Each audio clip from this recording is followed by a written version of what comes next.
G'day everyone. I hope you're having a glorious and blessed week this week.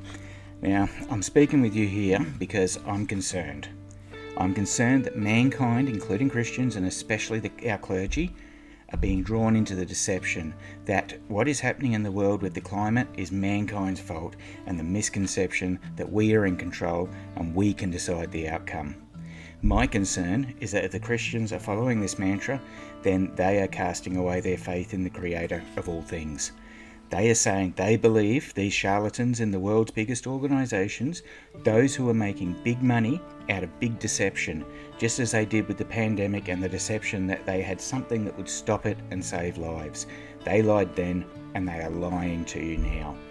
I'd firstly like to read a couple of passages from the Bible. I'll start with Deuteronomy chapter 6 verses 13 and 14. You shall fear only the Lord your God, and you shall worship him and swear by his name. You shall not follow other gods, any of the gods of the peoples who surround you. And I'll go on to Psalm 24 verses 1 to 10. It's a Psalm of David. The earth is the Lord's and the fullness thereof, the world and those who dwell therein, for he has founded it upon the seas and established it upon the rivers. Who shall ascend to the hill of the Lord, and who shall stand in his holy place? He who has clean hands and a pure heart, who does not lift up his soul to what is false, and does not swear deceitfully. He will receive blessings from the Lord and righteousness from the God of his salvation. And lastly, Genesis chapter 1 verses 26 to 31. Then God said, let us make man in our image, after our likeness, and let them have dominion over the fish of the sea, and over the birds of the heavens, and over the livestock, and over all the earth, and over every creeping thing that creeps on the earth. So God created man in his own image. In the image of God he created him.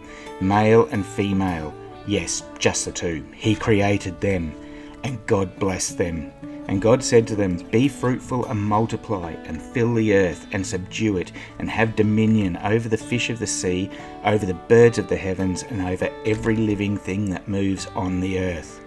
And God said, behold, I have given you every plant yielding seed that is on the face of all the earth, and every tree with seed in its fruit. You shall have them for food. And to every beast on earth, and to every bird of the heavens, and to everything that creeps on earth, everything that has the breath of life, I have given every green plant for food. And it was so. So, everywhere we look these days, it's getting smashed into our heads that we, as in the human race, are responsible for the destruction of the earth through climate change. Sadly, there are many who identify as Christians who have been drawn into this agenda, but do not follow the Lord's word as described or as scribed in his Holy Bible. Instead, they've been drawn into the actions of the climate cultists by way of fear, misinformation, and straight-out lies. These cultists worship the earth. Taking care of the earth is noble. To worship it is wrong and very misdirected. Firstly, we see in the Deuteronomy verse I read first up that we as Christians should and must only worship him. He is the creator of everything, and as such, only the Lord deserves our true holy worship. To worship the earth is to cast God aside, because much of humanity are focusing on climate change and how it will allegedly destroy us. If you are a faithful Bible-following Christian, you would already know that they're completely wrong, and nothing could be further from the truth. God is the only one with the power to destroy and to save the earth. I'll just quickly read Psalm chapter 46 verses 1 to 3. God is our refuge and our strength, a very present help in trouble. Therefore we will not fear, though the earth should change and the mountains slip into the heart of the sea, though its waters roar and foam, though mountains quake at its swelling pride. So we are not to follow other gods of anyone around us. That means anywhere on the earth. The extent of these cultists is so great that people are actually worshipping Gaia or Mother Earth as a way to seek direction on how to protect the earth, because they have been lied to by big organisations that make big money from creating our fear that they have forced upon us. Even though these Christians may not knowingly be worshipping these false entities, they are gladly following organisations who do worship them, and some worship ones much, much worse. In the second verse I read, we see that clearly the earth is the Lord's, and yes, we are caretakers of it. That does not mean we worship it. We do not worship the earth. We must be pure of heart and have clean hands. In other words, be respectful followers of His word, and as such, take great care of His gift of the earth and its bounty, not blindly follow or worship those that choose to deceive us. Right at the very beginning of the Bible, in Genesis, we read that the Lord created everything, and He gave mankind dominion over all the plants and animals and creeping things on earth and in the seas. He gave us dominion over these. But have you noticed He does not include the wind, the sun, the rain, or any other weather event? They are called natural disasters or acts of God for a reason, for a very good reason. He has clearly let us know that the big things that man can have absolutely no control over, like the weather, are His domain and for Him to take care and have control over. So why are so many Christians getting caught up in these climate cults that only worship themselves and the earth? It's because they have been misdirected by fear to believe that we do or can have control. We don't and we can't have control. God was telling Israel not to fear His judgment as the rest of the nations do, because He is there to help them in Isaiah 41 verse 13. For I am the Lord your God, who upholds your right hand, who says, do not fear, I will help you. If He's helping us, He's definitely not going to allow us to disintegrate, is He? So sure, as I said earlier, we are caretakers. We are to respect the earth because God created it for us.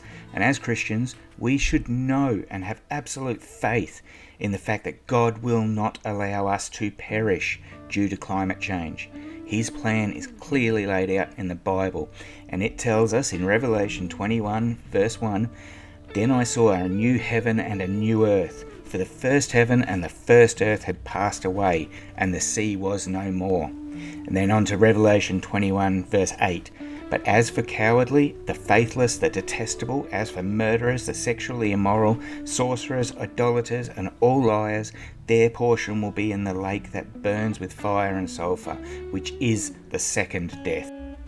I would say the Lord would also include in that list those who worship false idols, false prophets, false gods, whether they be spiritual, physical, or anything else that people can worship. There are many more verses in the great book that show us that as Christians we have nothing to worry about. Climate change will not decimate the earth because that is God's job when He is ready, not before. And even then, Christians who are born again will be saved and given eternal life, and better still, not suffer that second death. So why worry? It should be more important and at the forefront for all Christian minds to direct others to God than it is to worship with the climate cultists. We have no control over the things that are in God's domain. We never have, and much to the delusion of the climate cultists, we never will. So why are Christians being drawn into these climate cults? Because Satan is in control of the proponents of places like the WEF, the UN, and the WHO. Millions of Christians have already been deceived by fear over the last 2.5 years, some even forced into disregarding their own temple of the Lord, their own bodies, while making some people very, very rich off of that fear. The fear of making people believe they will die horribly without something that has not been tested and approved. With fear and lies, these organisations have made climate events into fear events, especially when they prey on the young children at school and those who are impressionable. These young kids at school, they are very impressionable, and they are being indoctrinated so much in school these days to follow the agendas of the evil ones. What better way for Satan to control the masses to do his bidding for future generations, including misguided Christians? He wants control over God's domain and will do anything to draw Christians away from the Lord before the Lord's return. We are hearing a lot about the Great Reset, and when implemented, it will mean total control over all nations and humans, including wiping out organised religion. Listen to the Lord. Do not fear. He is in control and has a plan. Two of the major proponents that are doing this, the evil proponents, are now King Charles and the president of the WEF, Klaus Schwab. So, in finishing up, I just ask of you, please just pray and ask the Lord what he wants from you. Does he want you to cherish his creation and worship him with love, thanks and supplication, and for you to understand that he is great and in absolute complete control? Or does he want you to live in fear and worship organisations that lie and deceive you into believing that they can wrestle the control of these things that you know are in God's control away from God, and give that control over to man who is impotent to change anything anyway? I believe I am doing what the Lord asks of me each day. I'm recycling. I'm eating the things that were put on this earth for us to consume by God. I am taking care of my little piece of this wondrous creation that the Lord gave us without guilt or oppression, the creation he gave us out of love and for us to caretake. We are not destroying the world. We cannot change the weather cycles of the earth put into place by God. Neither can these deceivers of the truth. Only God has that power, and everything is in his mighty plan forward.